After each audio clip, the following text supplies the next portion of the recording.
कलाम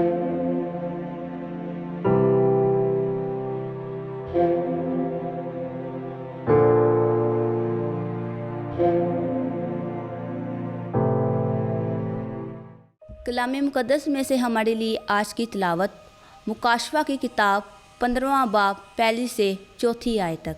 फिर मैंने आसमान में एक और बड़ा और ताजुब अंगेज़ निशान देखा, यानी ये कि 7 फरिश्ते सातों पिछली आफतों को लिए हुए हैं, क्योंकि इन पर खुदा का कहर ख़त्म होता है।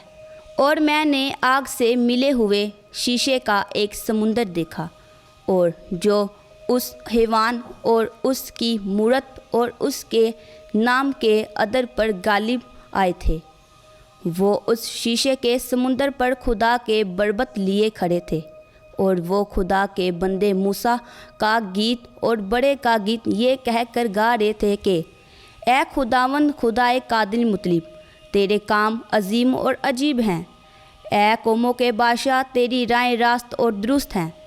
ए खुदावन, कौन तुझसे ना डरेगा और तेरे नाम की तमजीद ना करेगा, क्योंकि तू ही अकेला कदूस है, और सब कौमें आकर तेरे आगे सजदा करेंगी, क्योंकि तेरी सदाकत के काम जाहिर हो गए हैं।